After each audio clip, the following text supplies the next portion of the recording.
Assalamualaikum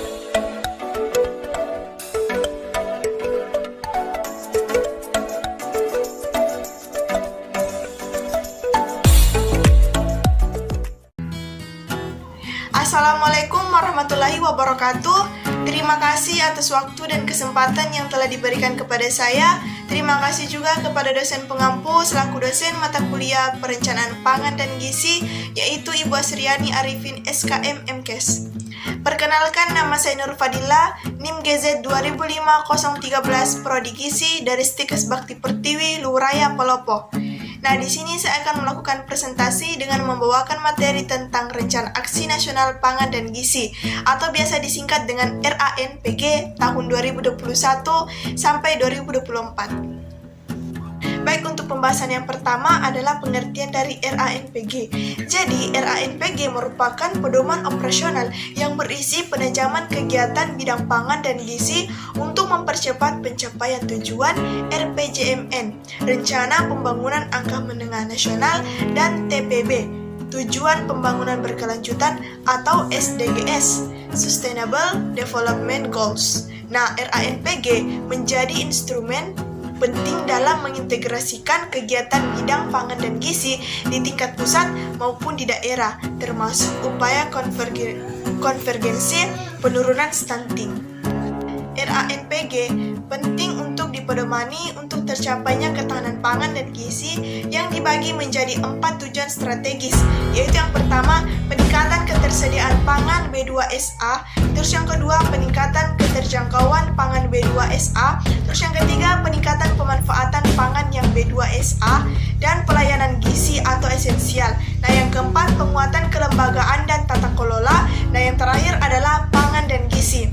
Nah, B2SA ini merupakan kepanjangan dari untuk B2-nya sendiri beragam, bergizi. Nah, untuk S-nya itu seimbang dan A-nya itu untuk aman. Pedoman pada Undang-Undang Nomor 18 tentang Pangan, pemerintah berupaya mewujudkan kemandirian dan kedaulatan pangan didukung oleh Gerakan Nasional Kesempatan Perbaikan Gizi, maka diharapkan dapat berwujud ketahanan pangan dan gizi di seluruh Indonesia secara berkelanjutan.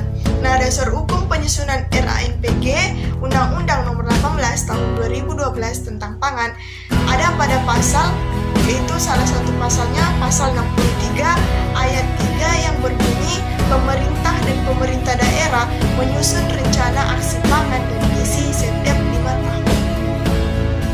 Nah, RANPG tahun 2021 sampai 2024 disusun oleh 28 kementerian atau lembaga yang dikoordinir oleh Kementerian PPN, Pajak Pertambahan Nilai atau Bappenas, Badan Perencanaan Nasional. Nah, ini adalah 28 kementerian atau lembaga yang dikoordinir oleh Kementerian PPN atau Bappenas. Perbedaan konsep lama dan konsep baru RANPG. Nah, untuk perbedaan yang pertama adalah pendekatan aksi. Nah, untuk konsep lamanya dibagi ke dalam 5 pilar rencana aksi, kemudian konsep barunya dibagi ke dalam 4 tujuan strategis. Nah, untuk perbedaan yang kedua yaitu matriks aksi. Nah, untuk konsep lamanya berisi sebagian besar komplikasi kegiatan dalam dokumen perencanaan yang ada. Kemudian konsep barunya berisi penajaman kegiatan dan mengisi gap untuk mempercepat tercapainya tujuan TPB, RPJMN, dan RPJMD bagi daerah. Kemudian perbedaan yang ketiga yaitu fungsi. Nah, untuk konsep lamanya sebagai dokumen perencanaan dan instrumen koordinasi lintas sektor. Nah, untuk konsep barunya sendiri sebagai acuan dan rekomendasi kegiatan untuk menyusun dokumen perencanaan. Untuk perbedaan yang keempat adalah aspek gender. Nah, untuk konsep lamanya aksi yang responsif gender masih sangat minim. Nah, untuk konsep barunya sendiri kesetaraan gender sebagai pendekatan penting dalam merumuskan aksi. Nah, untuk perbedaan yang terakhir adalah aspek ketahanan. Untuk konsep lamanya aksi perlindungan gizi dalam kedaruratan yang masih terbatas. Nah, untuk konsep barunya sendiri aksi diarahkan untuk mampu merespon kondisi gawat darurat termasuk pandemi COVID-19. kerangka pikir RANPG sebagai acuan dalam kepentingan di pusat dan daerah. Nah, untuk ketersediaannya sendiri, yang pertama adalah peningkatan produksi pangan yang beragam. Kemudian yang kedua, penyediaan pangan yang aman dalam proses produksi. Kemudian yang ketiga adalah pengelolaan cadangan pangan pemerintah pusat, pemerintah daerah, dan masyarakat. Kemudian yang keempat adalah pengelolaan ekspor dan impor pangan. Kemudian yang kelima adalah penanganan kerusakan dan kehilangan hasil panen atau food loss. Kemudian yang terakhir adalah pengayaan nilai gizi sumber pangan melalui fortifikasi dan biofortifikasi. Nah, untuk keterjangkauannya sendiri, yang pertama adalah peningkatan stabilitas pasokan dan harga pangan. Kemudian yang kedua adalah perluasan akses sistem informasi pasar dan harga pangan. Kemudian yang ketiga adalah penguatan usaha mikro, kecil, dan menengah atau UMKM, koperasi dan badan usaha milik desa (BUMDes) di bidang pangan. Kemudian yang keempat adalah pengembangan sistem jaring pengaman sosial pangan dengan pemanfaatan jenis pangan yang beragam. Kemudian yang kelima adalah penyediaan dan penyaluran pangan untuk situasi darurat.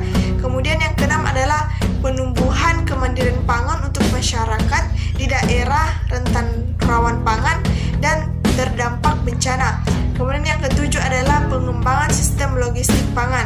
Nah, yang terakhir adalah pemanfaatan perdagangan internasional pangan. Nah, untuk pemanfaatannya sendiri, yang pertama adalah penguatan sistem kewaspadaan pangan dan gizi termasuk pemantauan status gizi. Kemudian yang kedua adalah pemutahiran status ketahanan dan kerentanan pangan setiap tahun.